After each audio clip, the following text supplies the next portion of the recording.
Mindset. Welcome everybody, and thank you for having me. Today we're talking about how to get in with the gatekeepers.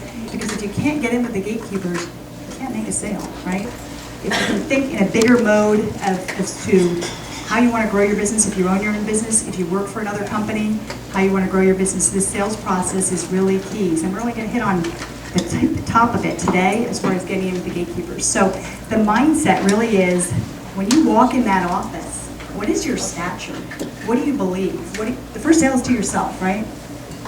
So when you believe that you have a valuable product, a valuable service, that energy transfers. And so if you have that mindset, again, this is all the mindset in the first step, of them being a concierge and they're there to help you versus the gatekeeper, you have a whole different attitude. The 7 is really, this is huge, and I know a lot of people do not love this part of the training, coaching, but role play is huge. Does anybody like to role play? Please don't. Wow, one of the crowd. You know, I used to hate it. I hated role play when I worked in medical sales for a company for 10 years. The first training, they videotaped us in front of all your peers, and then they would rip you apart. No wonder we hate role playing. There wasn't a positive experience, but it really can be. I love role playing.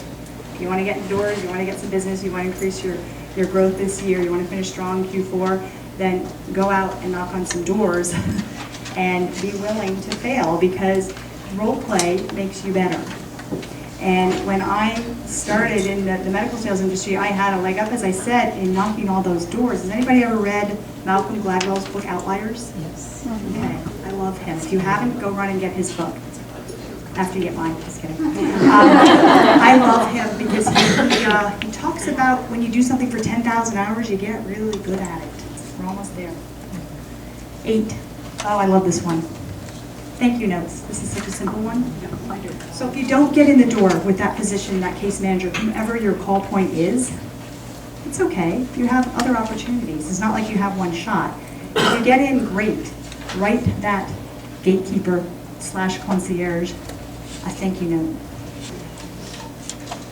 Number 9 is that don't give up mindset. So what does that mean? Yeah, we're persistent, we're in sales, marketing, whatever you want to call yourself, whatever your title is. I prefer to think big, Rainmaker, again, my company name. But why would you do all of the heavy lifting, trying to get that appointment in there, telling them what your services are, and then not go back and follow up to get the appointment? You do all that heavy lifting and then somebody else comes in and gets it, and then they get the referral. The last step is my favorite, because you can listen to all these points, you can read it in a book, you can get coached on it, or talked to by your manager, or if you are the manager, doing it out there yourself. But if you're not applying it, like I said from the beginning, you know all of these things. Everybody in this room knows everything I've talked about today. Maybe you're not doing it though. Maybe you're doing one of these things. Maybe you're doing 7 or 8. Maybe you're doing none of them. So how do you apply all this in getting in with the gatekeepers? What I find is I've shared 9-10 steps today. However, if you try to go do all 10 at once, it's not always productive. So take 2 or 3 that you aren't doing now. So if you're not writing thank you notes, why not put that into the mix? If your messaging is a little shaky, why not sit down and role play with somebody so you feel better when you go out?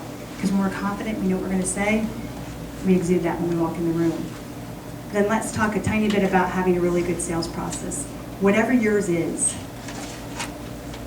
know your next steps with that account. If you've met with the decision maker once and they haven't referred to you, well then, did you ask for a next step? Because often people just leave and go, thank you for your time, and they leave no opening for going back in. And then it's kind of uncomfortable because they don't know what the next step is. So what is your next step? If I can leave you with anything today as far as moving forward and growing your business and finishing strong in the 4th quarter, it's knowing your sales process.